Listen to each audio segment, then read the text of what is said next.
आज क्लास 10 है।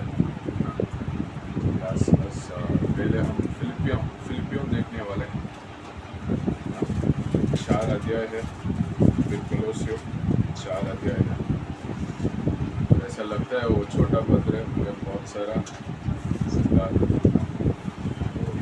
ठीक है। प्रार्थना करेंगे। यीशु मसीह धन्यवाद आपका वचन के लिए। और आज फिलिपियों से हम सीखने वाले हैं परमेश्वर आपका नम्रता के बारे में, परमेश्वर सीखने के लिए, और खुशी के बारे में, परमेश्वर कठिनाई के बीच में खुशी के बारे में सीखने के लिए हमें मदद करिए। इस समय का आपका हाथ में सौंपते हैं। जो लोग इधर हैं और जो लोग आ रहे, परमेश्वर क्लास के लिए उनके लिए प्रार्थना करते हैं कि आप उनसे बात करें और आपका महिमा के बारे में जानने के लिए, आपका महिमा को हम देखने के लिए क्लासेस के द्वारा हमें मदद करिए। धन्यवाद हर एक व्यक्ति के लिए परमेश्वर, और हर जीवन में आप कार्य कर रहे हो और शैतान भी कार्य कर रहा है अलग अलग तरीके से, रूप से। और हमें ये स्वर्ग का बुद्धि और ज्ञान दीजिए परमेश्वर, ताकि आपका प्रेम में और विश्वास में स्थिर रहे और अच्छा परखने का मन रहे परमेश्वर। और आपका वचन ये सब हमें हमारे जीवन में लेके तो आपके जैसे बने, हम मसीह के जैसे। यीशु मसीह के नाम से ये प्रार्थना करते हैं, आमीन। तो हमने लास्ट टाइम देखा था ना इसके बारे में, प्रिजन एपिसल्स। कौन बोल सकते हैं प्रिजन एपिसल्स? एपिसल मतलब क्या है? तो मैं इंग्लिश में बोल रहा हूँ, इंग्लिश में जानना भी अच्छा है। एपिसल मतलब पत्र है ना, कि ये सब क्या है, पौलुस का पत्र है अलग अलग कलीसिया को ना। तो मगर ये प्रिजन एपिसल्स क्या है, जब पौलुस बंधन में था ना, एक हाउस अरेस्ट में था, एक घर के अंदर कैद था ना। तो रोमियो लोग उनको कैद में रखे थे, नहीं लगभग 2 साल वो ऐसा कैद में थे। वो AD 62 में ना। तो उस समय उन्होंने 4 पत्र लिखा, 4 पत्र अलग अलग कलीसिया को। वो कौन क्या क्या है हम पिछले क्लास में देखे थे। उसी को प्रिजन एपिसल्स बोलते हैं। जब वो घर पे कैद थे तब वो ये 4 पत्र लिखे। वो क्या क्या है? नहीं, वो पार्ट है, मतलब वो एक पत्र का क्या क्या पार्ट्स है। जैसे सैल्यूटेशन है, थैंक्स गिविंग और मेन मैसेज और फिर फाइनल ग्रीटिंग्स और सैल्यूट। वो नहीं पूछना। जब पौलुस कैद में था ना, तो वो क्या क्या किस किस कलीसिया को पत्र लिखा? 4 अलग कलीसिया को पत्र लिखा था। हम पिछले क्लास में किसके बारे में देखे थे? कौन सा? एफिशियों ना। तो एफिशियों और आज जो हम देख रहे हैं दोनों पत्र, फिलिपियों, कोलोसियों वो भी हम अगला इसमें देखने वाले हैं, अगला पार्ट में। और फिर फिलिमों, ये 4 पत्र। अब याद रख लो कि ना ये 4 पत्र क्या है। पौलुस जब मतलब कैद में था घर के अंदर, रोमियो सिपाही के साथ, बड़ा सिपाही के साथ, तो तब ये पत्र लिखा ना। तो ये फिलिपियों कलीसिया कब पौलुस स्थापना किया मालूम है? ये AD 50 या 51 उसके समय पे ना। और कब लिख रहे हैं ये पत्र? कब लिख रहे हैं? AD 61 में। मतलब जब पौलुस ये कलीसिया स्थापन किया उसके बाद 10 साल के बाद ये पत्र लिख रहा है ना। तो हमें याद रखना है वो जब लिख रहा है वो कहाँ पे है? एक घर पे रोमियो लोग के नीचे कैद में है। और ये कलीसिया पौलुस का दूसरा मिशनरी मिशन ट्रिप पे या मिशनरी जर्नी में वो स्थापन किया। जैसे यूरोप बोलते हैं ना, यूरोप एक कॉन्टिनेंट है ना, जैसे एशिया है, यूरोप है, अमेरिका है, ऑस्ट्रेलिया है ना। जब अलग अलग देश मिलके एक कॉन्टिनेंट बोलते हैं, यूरोप एक बड़ा कॉन्टिनेंट है जहाँ पे फ्रांस, जर्मनी, इंग्लैंड, ऐसा अलग अलग देश है। तो यूरोप में पौलुस का पहला कलीसिया जो स्थापन किया कहाँ पे, फिलिपियो। तो तब उस समय में एक बड़ा जगह बोलते हैं या देश बोलते हैं मसिडोनिया। आई थिंक हिंदी में मकदोनिया लिखा है ना, मकदोनिया। तो मकदोनिया का मुख्य शहर है क्या, फिलिपी या फिलिपियो। ठीक है, जैसे महाराष्ट्र का मुंबई है ना? तो ये क्यों, इसके बारे में प्रेरितों का काम 16 में लिखा हुआ है ना। प्रेरितों का काम 16 में हम देख सकते हैं कि कहाँ कहाँ पौलुस गया या फिलिपियो में क्या क्या कार्य हुआ ना। तो हम ये क्यों गया ना, तो पौलुस के साथ साइलस था या सिलास बोलते हैं हिंदी में शायद, सिलास थे। और वो दोनों ये दूसरा मिशनरी जर्नी जा रहे हैं। और वो लोग दो अलग जगह कोशिश कर रहे थे जाने के लिए, मगर पवित्र आत्मा ने उनको रोक दिया उधर जाने से ना। ठीक है, वो भी प्रेरितों का काम 16 में है ना। हम क्या देख रहे हैं, कैसे ये कलीसिया स्थापित हुआ ना, वो हम देख रहे हैं ना। उसके बाद हम वचन में जाएंगे। तो उसके बाद पौलुस को एक विजन आ रहा है ना, परमेश्वर कुछ प्रकाश दे रहे हैं या दिखा रहे हैं कि मकदोनिया से एक बंदा क्या कर रहा है, प्रार्थना कर रहा है, उनको बुला रहा है कि इधर आ जाओ। तो पौलुस को पता चल रहा है, ठीक है, मुझे परमेश्वर मकदोनिया जाने के लिए दिखा रहा है। तो वो मकदोनिया जा रहे हैं उधर, क्योंकि मकदोनिया का शहर, बड़ा शहर कौन सा है, फिलिपियो है। उधर जा रहे हैं पौलुस और साइलस। रास्ते में कौन, लूका भी उनको ज्वाइन कर रहे हैं, और तिमोथी भी है। ठीक है, तो कितने लोग जा रहे हैं, 4 लोग जा रहे हैं ना, पौलुस, साइलस, तिमोथी और लूका।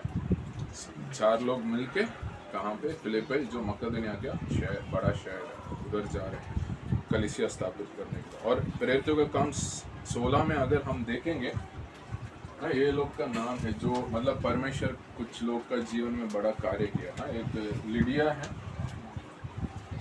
ना, वो एक बिजनेस कर रही थी ना, सेलर ऑफ पर्पल लिखा है ना कि कुछ और ना उनका जीवन में कार्य हुआ। फिर एक जैसे एक यूनानी का भविष्यवक्ता है ना, मतलब कुछ आगे होने वाला चीज़ मैं बोलूँगा करके ना। ग्रीक का बंदा था, मतलब वो कैसे भविष्यवाणी दे पा रहा था कि वो शैतान का शक्ति से या शैतान का सामर्थ से ना। आज भी लोग ना, कभी कभी हम ना चेन्नई में मरीना बीच में बैठेंगे, कभी कभी रात में कुछ लोग आते हैं कि उनके हाथ में कुछ होता है, वो बोलते हैं आपका हाथ दिखाओ, उसको देख के मैं बोल सकता हूँ आगे क्या होने वाला। तो वो परमेश्वर का सामर्थ्य से नहीं करता। शैतान को पास कुछ सामर्थ्य है जो आगे का कुछ चीज़ बोल सकते हैं, जो सच्चा भी हो सकता है और गलत भी हो सकता है। और हम ये पहचान करना है वो परमेश्वर से नहीं है, तो हम उसमें वो मुझे नहीं चाहिए ना। बट ऐसा एक आदमी सुसमाचार के द्वारा उनका जीवन बदला हुआ। फिर रोमियो का एक जेलर था ना, ये भी इनका भी जीवन परिवर्तन हुआ ना। तो जेल में रखा गया था, पौलुस और साइलस ना आराधना कर रहे थे। फिर बड़ा अर्थक्वेक हुआ ना, भूकंप हुआ। फिर रोमियो जेलर अपने आप को मारने वाला था।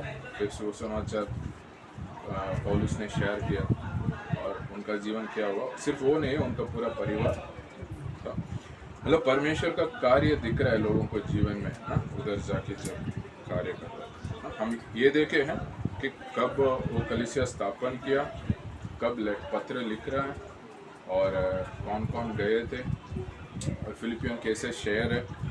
हाँ, और तो अभी हम कुछ वचनों में जाएंगे ना। फिलिपियो 1 में देखेंगे, 1 में 6 से 8 कोई पढ़ सकता है।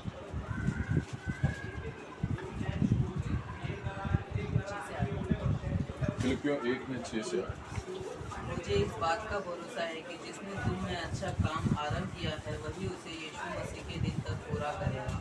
उचित है कि मैं तुम सबके लिए एक ऐसा ही विचार करूं, क्योंकि तुम मेरे मन में आ बसे हो और मेरी कैद में और सुसमाचार के लिए उत्तर का प्रमाण देने में तुम सब मेरे साथ अनुग्रह में सहभागी हो। इसमें परमेश्वर मेरा गवाह है कि मैं मसीह यीशु की सी प्रीति करके तुम सबकी लालसा करता हूँ। तो इसमें कौन वचन 6 में हम क्या देख रहे हैं कि पौलुस बोल रहे हैं कौन एक कार्य शुरू हुआ है फिलिपियों का लोग के अंदर, यीशु के बारे में बता रहे हैं कि मतलब परमेश्वर एक कार्य, अच्छा कार्य शुरू किया है और वो क्या करेंगे, पूरा करेंगे। मतलब जब यीशु मसीह का दिन आएगा तब तक ना वो पूरा करेंगे ना। इसमें 2 एस्पेक्ट है ना। एक तो हमारा उद्धार के बारे में है कि परमेश्वर हमारा जीवन में एक उद्धार का कार्य शुरू किया है। तो जब हम उद्धार पाते हैं, मतलब मैं जब यीशु मसीह के ऊपर विश्वास करता हूँ उसी दिन मैं सिद्ध नहीं हूँ। मतलब मैं सिद्ध हूँ एक तरीके से, मैं परमेश्वर मुझे पूरा शुद्ध किया है, मगर दूसरा है कि मैं परिपक्व हो रहा हूँ। मैं अभी छोटे बच्चे जैसे हूँ। मैं नया जब उद्धार पाया है, फिर मैं परिपक्व होते जाना, एक वक्त लगता है, मैं सीखना है, संगति में रहना है। तो उसके बारे में भी है, परमेश्वर जो शुरू किया, यीशु मसीह जब तक आएंगे उस समय तक हमें वो कार्य करेंगे और पूरा करेंगे। और दूसरा ये भी है कि फिलिपियों का कलीसिया के द्वारा ना पौलुस को ये एक अच्छा ये मिला ना, ऑफरिंग मिला ना। हमने अगर देखें पौलुस जब तीसरा मिशनरी जर्नी कर रहा था तब वो अलग अलग कलीसिया से दान बोलते हैं ना, दान ले रहे थे कि यरूशलेम में जो कलीसिया है उसमें काफ़ी लोग ना कष्ट में थे उनके लिए। तो फिलिपियों कलीसिया भी ना उनका मतलब वो उतना अमीर नहीं थे, फिर भी वो मन से दे रहे थे। तो उन्होंने बोल रहे थे आप तो ये देने के लिए ना, परमेश्वर का कार्य के लिए देने के लिए जो परमेश्वर ने काम शुरू किया है तो आपका ना उसमें लेके चलेगा जब तक मसीह आएंगे ना। और मसीह आने तक आपका ये देने का कार्य के द्वारा अपना कार्य पूरा करेगा ना। वो एस्पेक्ट भी है ना, वो सिद्धांत भी उसमें, ठीक है। और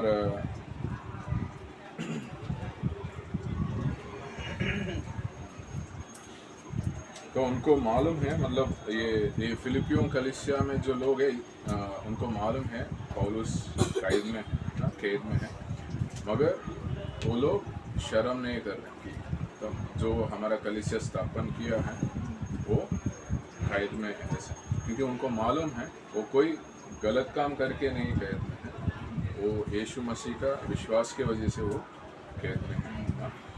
तो इसलिए वचन 7 में वो बोल रहा कि उनका जो कैद में वो हैं और वो सुसमाचार का क्या कर रहा, कंफर्म कर रहा। हाँ, वापस एक बार साथ पढ़ सकते हैं। उचित है कि मैं तुम सब के लिए ऐसा ही विचार करूं, क्योंकि तुम मेरे मन में आ बसे हो और मेरी कैद में और सुसमाचार के लिए उत्तर और प्रमाण देने में तुम सब मेरे साथ अनुग्रह में सहभागी हो।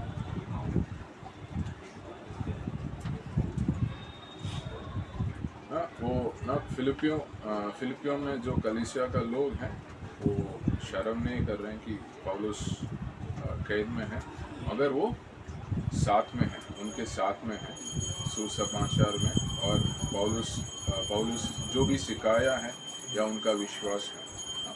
हम आगे जाएंगे, 12 से 14 पढ़िए। हे भाइयों, मैं चाहता हूँ कि तुम यह जान लो कि मुझ पर जो बीता है उससे सुसमाचार की बढ़ती हुई है।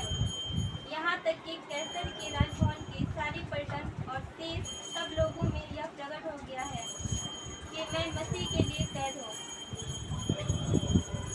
और प्रभु में जो भाई हैं उनमें से अधिकांश मेरे कैद होने के कारण यह मानकर परमेश्वर का वचन निधड़क सुनाने का और भी साहस करते हैं। तो और वो कह रहा है फिलिपियों लोगों को, फिलिपियों के कलीसिया के लोगों को, पौलुस मैं जो खेद में हूँ उस वजह से हमें क्या हुआ, कोई दुर्घटना बोलते, दुर्घटना नहीं हुआ मगर मसीह का सुसमाचार और आगे बढ़ा ना। कि कैसे आगे बढ़ रहा है कि पौलुस कहाँ पे है, एक घर पे कैद में है और उनके साथ कौन है, रोमियो का एक गार्ड है ना। और ये गार्ड कौन है, जैसे गवर्नर लोग का महल में होंगे ऐसा बड़े एलाइट बोलेंगे ना। जैसे हमारा प्राइम मिनिस्टर है या चीफ मिनिस्टर के लिए गार्ड उसके लिए सेवा करते हैं ना, वो क्या है, उनका बहुत बड़ा ट्रेनिंग होता है ना, गार्ड में भी ऊंचा स्थान में है। वैसे लोग क्या करते हैं, पौलुस के साथ हैं, वो देखते हैं। तो 24 घंटे कोई ना कोई रहता है, हर 6 घंटे के लिए वो लोग बदलते हैं। तो पौलुस क्या कर रहा है, उनके साथ सुसमाचार बांट रहा है। और ये कौन है, रोमियो लोग हैं, रोमियो का सेवा कर रहे हैं और वो लोग सुसमाचार सुन रहे हैं। तो क्या पौलुस क्या बोल रहा है, फिलिपियों लोग थोड़ा चिंता में है कि पौलुस कैसे है एक कैद का समय में। मगर पौलुस बोल रहे हैं कि मुझे एक अच्छा मौका मिला, मैं एक कैद के द्वारा, कि रोमियो सिपाही लोग का मैं या एक गार्ड लोग को मैं सुसमाचार बांट पा रहा हूँ और ये और सुसमाचार को आगे लेके जा रहा है। और मेरे कैद को देखे और भी लोग जो मसीह लोग हैं, जो पहले दृढ़ नहीं थे और या ना डर रहे थे, वो अभी बिना डर वो और सुसमाचार बांट रहे हैं। तो मैं कैद में रहना ना समस्या नहीं लेके आया, मगर सुसमाचार को आगे बढ़ा रहे। नहीं, अच्छी बात यह है कि वो रोमियो गार्ड कुछ लोग यीशु को अपनाए। अगर पौलुस ने कैद में नहीं था, ये नहीं हुआ होगा ना। कभी कभी ना ऐसा होता है कि हम ऐसे जगह पे हो सकते हैं कि हम सोचते हैं कैसे जगह पे आ गया, मगर उसको परमेश्वर इस्तेमाल करते हैं ना। पास्टर काल और टीम भी एक बार उड़ीसा में एक जेल में डाल दिया गया था ना। उस समय कुछ प्रॉब्लम चल रहा था, तो उन्होंने क्या किए, वो 6-7 दिन रहे थे, मगर काफ़ी लोग का सुसमाचार बांटने का मौका मिला, काफ़ी लोग यीशु को अपनाए ना। तो पौलुस ऐसा देख रहा था। और 21 से 24 पढ़ेंगे। क्योंकि मेरे लिए जीवित रहना मसीह है और मर जाना लाभ है। पर यदि शरीर में जीवित रहना ही मेरे काम के लिए लाभदायक है, तो मैं नहीं जानता कि किसको चुनूं, क्योंकि मैं दोनों के बीच अधर में लटका हूँ। जो तो चाहता है कि कुछ करके मसीह के पास जा रहूं, क्योंकि यह बहुत ही अच्छा है। 24 परंतु शरीर में रहना तुम्हारे कारण और भी आवश्यक है ना। पौलुस का क्या हो रहा है, 2 चीज़ है, उसको कंफ्यूजन हो रहा है क्या चुनना है ना।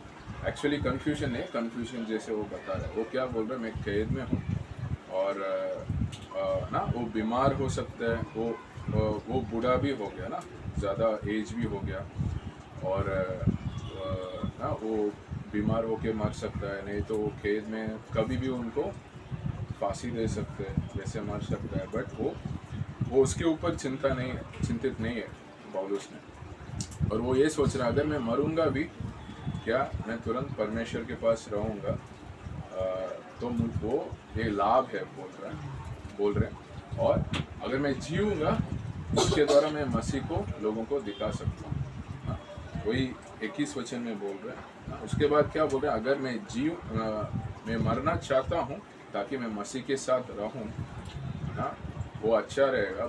मगर कि अगर मैं जीऊँगा, जो लोग कलीसिया में हैं, जो लोग विश्वासी लोग हैं, उनको भला होगा ना, उनका मसीह का जीवन में आगे बढ़ने में मदद हो सकता है। उस वजह से मैं इधर रहूँगा, मैं जीवित रहूँगा ना, वो सिद्धांत से करें ना। अभी दूसरा चैप्टर में जाएंगे, फिलिपियों 2।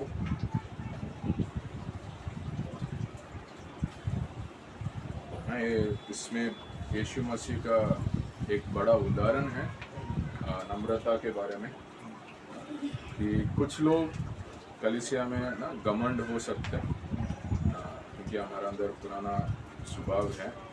क्या सो पौलुस एक क्या बोल सकते हैं, वो करेक्ट कर रहा है ना लोगों को, और यीशु मसीह का उदाहरण ले रहा है वो कैसे नम्र बने ना। तो ये बहुत अच्छा है। ठीक है, हम देखेंगे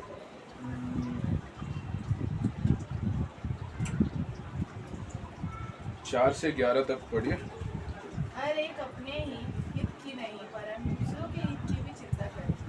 जैसा मसीह यीशु का स्वभाव था वैसा ही तुम्हारा स्वभाव हो, जिसने परमेश्वर के स्वरूप में होकर भी परमेश्वर के तुल्य होने को अपने वश में रखने की वस्तु न समझा, वरन अपने आप को ऐसा शून्य कर दिया और दास का स्वरूप धारण किया और मनुष्य की समानता में हो गया और मनुष्य के रूप में प्रकट होकर अपने आप को दीन किया और यहाँ तक आज्ञाकारी रहा कि मृत्यु, क्रूस की मृत्यु भी सह ली।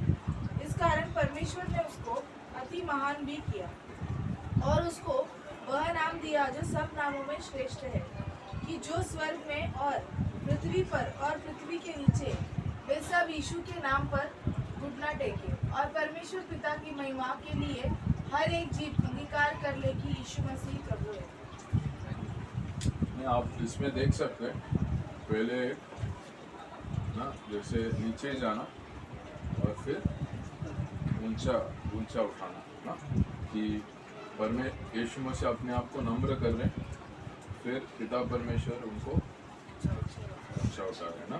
तो इसमें तो वो कैसे शुरू कर रहे हैं कि सिर्फ अपना बल के लिए मत देखो या अपना इंटरेस्ट मत देखो, दूसरे लोग का भी इंटरेस्ट है। मतलब अगर मैं घमंड रहूँगा, मैं सेल्फिश रहूँगा, सिर्फ खुद का चीज़ के ऊपर देखूँगा, मेरा क्या भला है इसमें ना।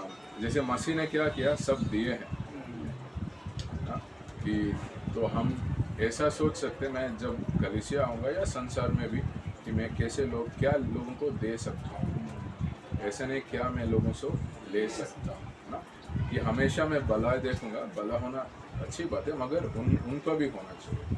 कि मैं हमेशा लेते रहूँगा तो मेरे अंदर मैं क्या है, सेल्फिश बनूँगा, मैं सिर्फ खुद को ऊपर रख रहा हूँ, तो मैं घमंडी हो सकता होगा ना, मेरा घमंडी वैसे दिख रहा है। तो मगर तो पौलुस ऐसा करेक्ट कर रहा है कि आप सिर्फ ना दूसरे का भलाई भी देखो, और तो फिर उदाहरण दे रहा है ना, ऐसा स्वभाव रखो जैसे मसीह का था, जो परमेश्वर है फिर भी वो जो परमेश्वर का स्थान को पकड़ के नहीं रखते ना। तो उन्होंने क्या किया, स्वर्ग छोड़कर, अपना महिमा छोड़कर एक साधारण मनुष्य होके आया ना। तो उन्होंने क्या, इसमें एक टर्म है कि ना कीनोसिस, ग्रीक ना कौन सा शब्द का 7वां में एम्प्टी ना, उन्होंने अपने आप को क्या किया, खाली किया। क्या लिखा है, शून्य खाली किया या शून्य किया। तो उन्होंने अपना जो परमेश्वर का महिमा है उसको साइड में रख के उन्होंने मनुष्य का धारण लिया, क्योंकि वही एक रास्ता था कि हमें पाप से बचाने के लिए ना। सिर्फ वो, तो फिर वो गॉड है, फिर क्या किया, वो मनुष्य बन के आया। उसके बाद क्या हुआ, एक और भी नंबर किया, मनुष्य में भी एक दास बना जो सेवा करने के लिए आए, सेवा लेने के लिए नहीं ना। तो अपना आपका कंपनी में या स्कूल में कॉलेज में जो टीचर है या प्रिंसिपल है या बॉस है, क्या करेंगे, आपसे सेवा लेंगे, अलग अलग तरीक़ा से लेंगे। आप उनसे सेवा ले सकते नहीं ना। तो वो क्या है, ये संसार का तरीका है। हाँ, मगर हम क्या देखते हैं कि मतलब बाइबल में जो स्पिरिचुअल लीडरशिप होते हैं या सर्वेंट लीडरशिप, कि जो लीडर है, कौन लीडर होगा वो ज़्यादा सेवा करे, उनका जीवन में ज़्यादा सेवा हो। तो यीशु मसीह सेवा करने के लिए, वैसे अगर हम नम्र हैं तो हम पहले चीज़ ऐसा है, दूसरा का भलाई भी सोचेंगे, मैं क्या दे सकता हूँ सोचूंगा, और मैं कलीसिया में या इन संसार में मैं क्या सेवा कर सकता हूँ। ये नहीं सोचूंगा वो लोग मेरे लिए क्या करें, मैं उनके लिए मैं क्या कर सकता हूँ, उनका क्या ज़रूरत है, या प्रार्थना है, सलाह है या वचन। तो मेरा, और उसके बाद क्या हुआ, उन्होंने वो आज्ञा पालन किया पिता परमेश्वर का मृत्यु में भी ना। और ये साधारण मृत्यु नहीं है, बहुत शर्म वाला या शर्मिंदा ना, कि डिसऑनरेबल होते हैं लोग, ऐसा मृत्यु में नहीं गुजरना चाहेंगे, क्योंकि वो किसके साथ था, जैसे बहुत बड़ा गुनहगार के साथ, क्रिमिनल्स के साथ ना, क्रॉस में शर्म करे। तो ना उसका भी वो लेवल तक क्या किया, परमेश्वर अपने आप को नम्र किया, तो ना मनुष्य हुआ, दास बने। दास मतलब उसमें बॉन्ड सर्वेंट लिखा है कि आपका कोई अधिकारी नहीं है या राइट्स नहीं है आपके लिए, या और मृत्यु ऐसा मृत्यु है जो कोई ऐसा मृत्यु में गुजरना नहीं चाहता। और क्योंकि वो अपने आप के ऐसा नम्र किया, परमेश्वर ने उनका नाम को सबसे ऊंचा नाम श्रेष्ठ किया, जो नाम से ही उद्धार है, जो नाम को इस दुनिया में सारे दुनिया और आसमान में सब लोग अपना घुटने को क्या करना, घुटना टेकना है, मतलब आदर करना है ना। आदर वो कौन दिया, वो अपने आप, यीशु मसीह अपने आप नहीं किया ना, पिता परमेश्वर वो आदर और अधिकार मसीह को दिया ना। वो क्या सिद्धांत दिखा रहा है, जब आपको नम्र करेंगे परमेश्वर आपको ऊंचा करेगा।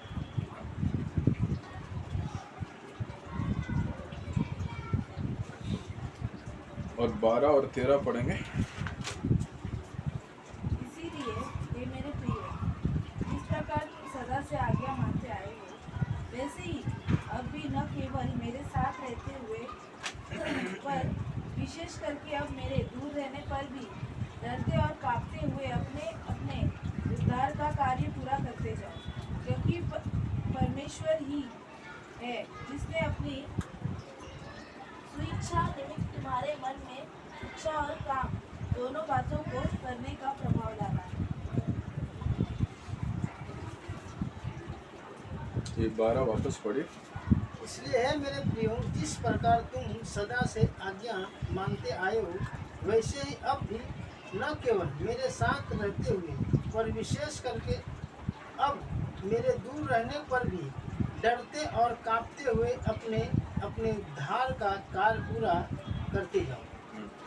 तो काफ़ी लोग ना ये जो वचन है ना फिलिपियों 2:12, हाँ, काफ़ी लोग इसको गलत समझ रखते हैं ना, कि हाँ, और वो क्या सोचते हैं, उसका गलत समझ के वजह से क्या होता है, लोग ऐसा सोचते हैं कि हम उद्धार को हो सकते हैं। हाँ, उद्धार में मैं सही रहना है, मैं पाप नहीं करना है, क्योंकि उसमें क्या लिखा है, उद्धार का अपना कार्य करो, क्या डरते हुए और कांपते हुए आप उद्धार का कार्य करना है। फिर उसका लोग गलत समझ देखते हैं, गलत समझते हैं कि कि ये वचन ये बोल रहा है मेरा कार्य से मेरा उद्धार को स्थिर रखना। मगर ये वचन ये नहीं बोल रहे। हम ये वचन ऊपर जो वचन हमने देखे हैं उसके साथ पढ़ना है। क्या देखे हैं? यीशु मसीह का नम्रता और उनका ऊंचा उठाने के बारे में देखें, और उसके साथ साथ हम देखना है क्योंकि उसमें क्या लिखा है, देयरफॉर या सो देन सबसे पहले ना, मतलब वो ऊपर वाला वचन भी उसके साथ कनेक्टेड है ना। तो इसका मतलब ये है ना, ये जब वो वर्कआउट तो कार्य के बारे में जो ग्रीक वर्ड है, मतलब ये आप बस जान सकते हैं, हम सिद्धांत जानना है, ये जानेंगे तो और अच्छी बात है ना। तो ये हम समझने के लिए ना, क्यों हम ये देख रहे हैं, ये यूनानी शब्द क्यों देख रहे हैं?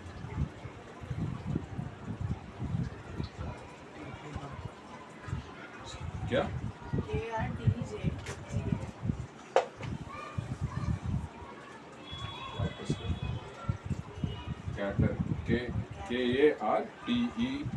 KATER गेजोमाई। इसका मतलब है वर्कआउट टिल द एंड, मतलब अंत तक कार्य करना। वर्कआउट मतलब बाहर रूप से कार्य। तो ये अंदर का कार्य नहीं बोल रहे, बाहर का कार्य है हाँ, मगर अंत तक ना, कैटर गेजोमाई। क्योंकि नया नियम ना यूनानी भाषा में लिखा हुआ है, इसीलिए हम यूनानी शब्द को सही समझने के लिए यूनानी शब्द का क्या अर्थ है हम देखते हैं ना, जहाँ पे समझ का कमी होगा। तो इसमें क्या अभी ये वचन वो सिद्धांत को नहीं बता रहा है कि हम ऐसा कार्य करना है हमारा उद्धार को या रखने के लिए या पालने के लिए, संभालने के लिए। तो क्यों? क्योंकि पौलुस किससे बात कर रहा है? फिलिपियों का कलीसिया का लोगों के से बात कर रहा है जो ऑलरेडी उद्धार में है, जो ऑलरेडी बिलीवर्स है। और दूसरा सिद्धांत ये हमें सीखे हैं कि उद्धार परमेश्वर का कार्य है, हमारा कार्य नहीं है। ये एफिसियों 2 में पहले ही पौलुस ने लिखा है ना उसने। तो इसमें क्या बोल रहा है? इसमें तो ये उद्धार के बारे में नहीं बोल रहे, मगर शुद्धिकरण के बारे में बोल रहे, सैंक्टिफिकेशन।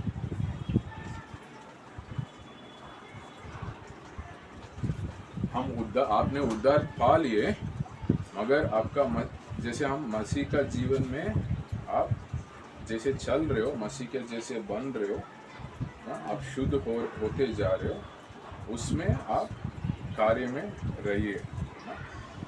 उसमें आप डरते हुए कांपते हुए आप कार्य करिए, ताकि आप परिपक्व होते जाइएगा और मसीह के जैसे बनते जाओगे या परिपक्व होते जाओगे ना। वो सही सिद्धांत है ये वचन का, ये मुख्य है। क्योंकि काफ़ी लोग कोई गलत सिद्धांत बोल सकते हैं कि हम उद्धार को खो सकते हैं, और ये वचन इस्तेमाल करते हैं। One of the versus they use का अलग अलग वचन यूज़ करते हैं, उसमें एक ये ही। तो ये क्या बोल रहे हैं? मसीह का जैसे मैं बन रहा हूँ या आत्मिक रीति में मैं परिपक्व हो रहा, शुद्ध हो रहा हूँ, तो वो कार्य के बारे में बता रहा है। क्योंकि ये अगला वचन भी देखिए, ये कार्य कौन कर रहा है?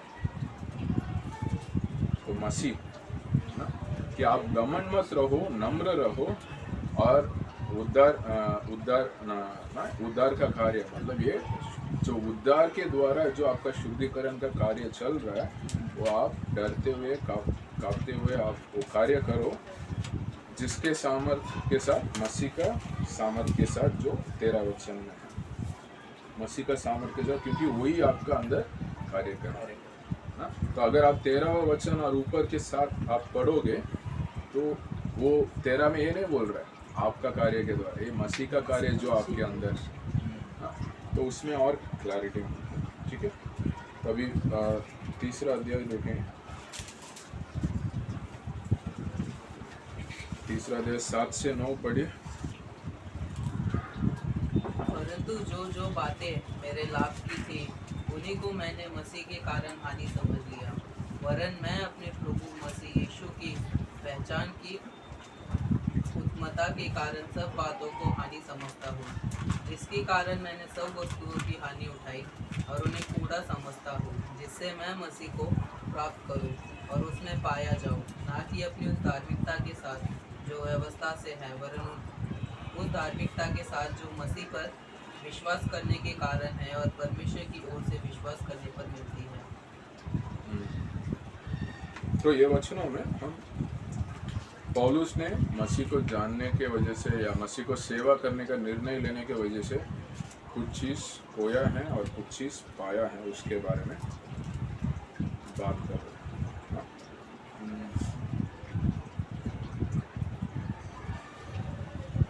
ठीक है, और 10-11 भी पढ़िए, वो भी साथ में देख लो।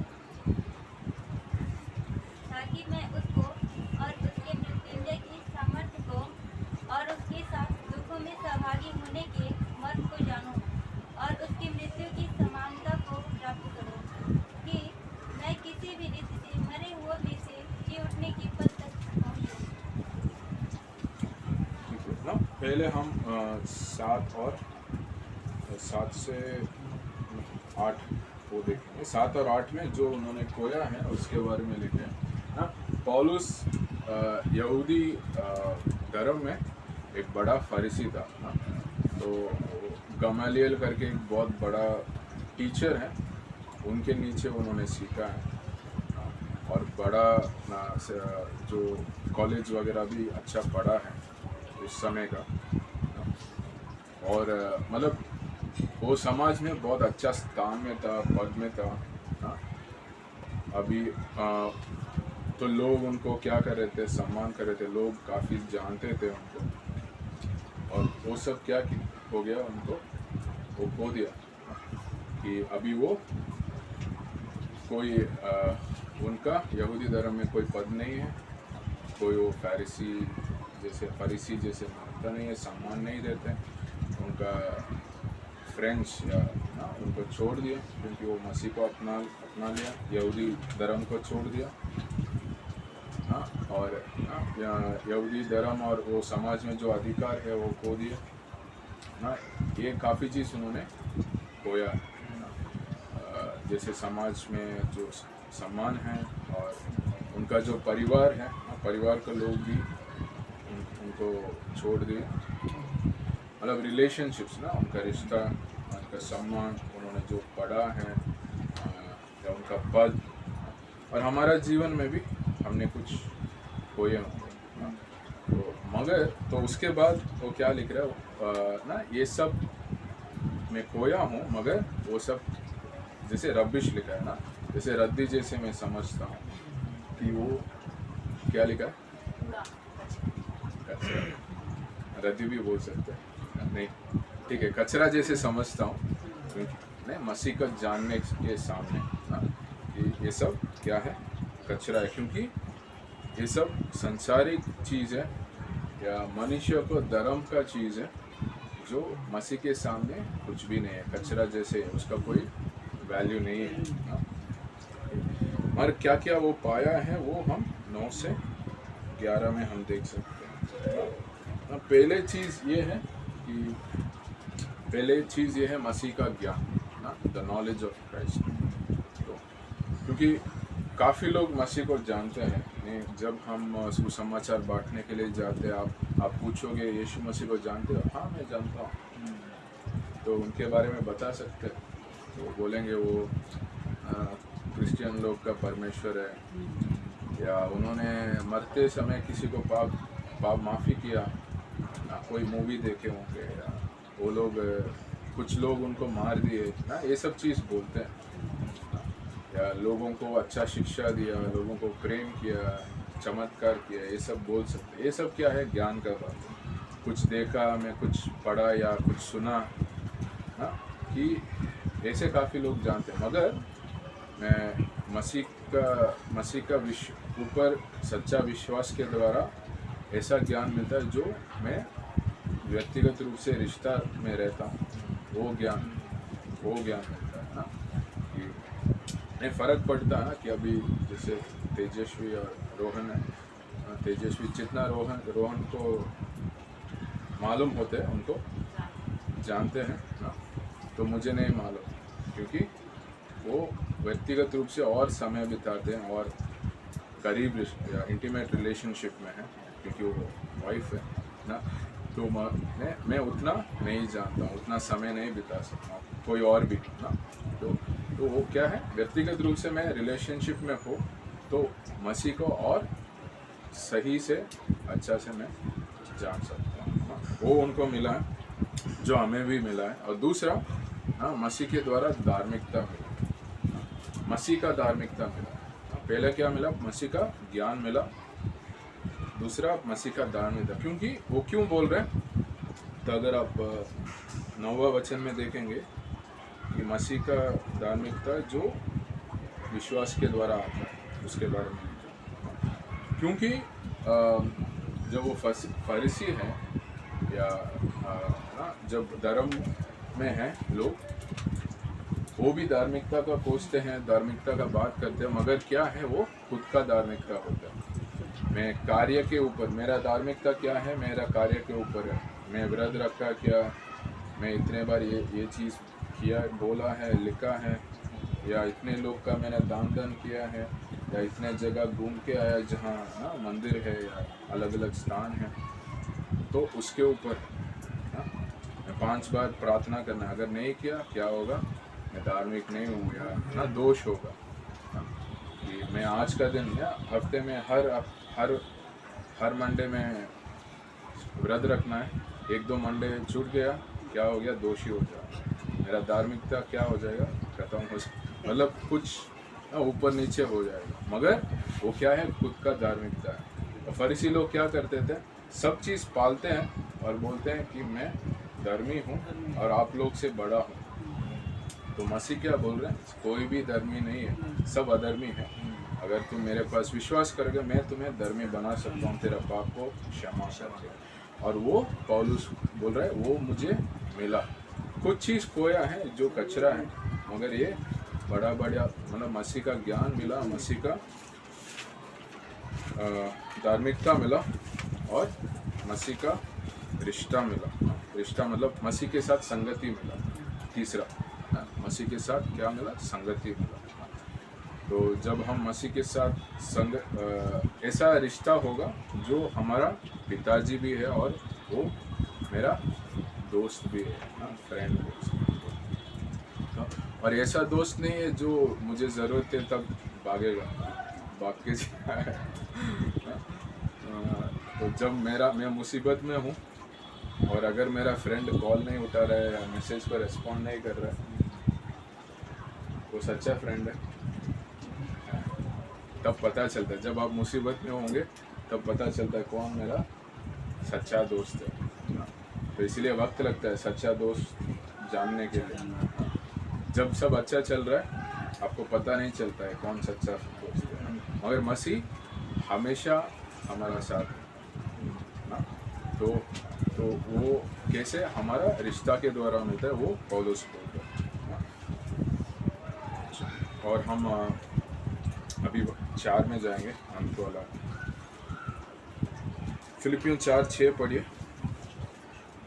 किसी भी बात की चिंता मत करो, परंतु हर एक बात में तुम्हारे निवेदन, प्रार्थना और विनती के द्वारा धन्यवाद के साथ परमेश्वर के सम्मुख उपस्थित किए जाए।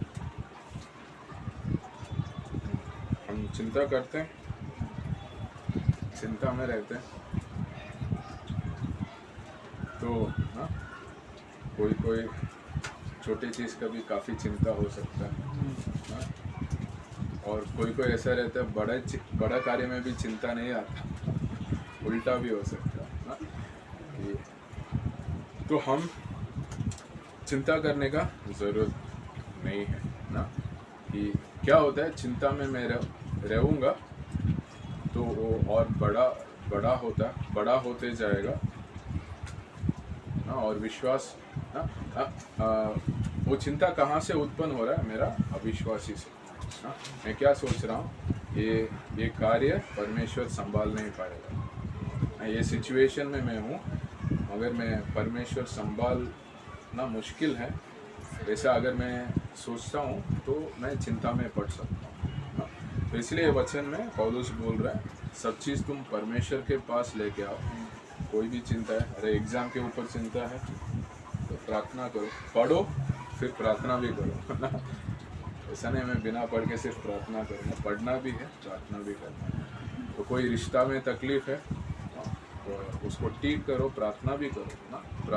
जब प्रार्थना में करेंगे परमेश्वर के सामने रखेंगे, और सिर्फ उसको सामने नहीं रख रहे हैं हम ना, सप्लीकेशन एंड थैंक्स गिविंग लिखा है। मेरा ज़रूरत को मैं बता रहा हूँ, फिर धन्यवाद भी दे रहा हूँ। धन्यवाद क्या है, परमेश्वर आप उसको संभालोगे करके मैं विश्वास कर रहा हूँ। तो मैं जब धन्यवाद दे रहा हूँ, मैं मेरा विश्वास को वो दिखा रहा है कि आप उसको संभालोगे जो भी सिचुएशन। तो वो क्या देता है अंत में, मुझे समाधान देता है, चिंता को निकालता है। अविश्वास चिंता देता है, मगर विश्वास मुझे परमेश्वर के पास प्रार्थना में लेके जाएगा और समाधान देगा। तो 11 पढ़ेंगे। यह नहीं कि मैं अपनी घटी के कारण यह कहता हूँ, क्योंकि मैंने यह सीखा है कि जिस दशा में हूँ उसी में संतोष करूँ। ये संतुष्टि के बारे में है 11 में, कि ना काफ़ी समय ऐसा हो सकता है कि हमारा जीवन में क्या है उसमें संतुष्ट नहीं है, कि उसका मतलब ये है कि हमारा पास जो है उसके लिए हम धन्यवादित नहीं है, जो नहीं है उसके ऊपर हम सोच रहे हैं। तो वो भी हमारा मसीह का रिश्ता में परिपक्वता के बारे में दिखाता है। अगर मैं संतुष्ट नहीं हूँ, चिंता में हूँ, मतलब मैं मसीह में मैं परिपक्व नहीं हूँ, मैं मैच्योर नहीं हूँ।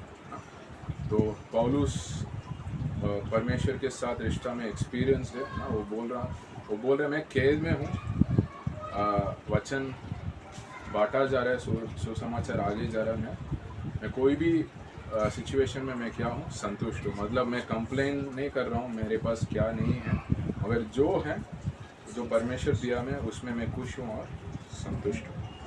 ठीक है, इधर ख़त्म करेंगे समय की वजह से, और अगला क्लास में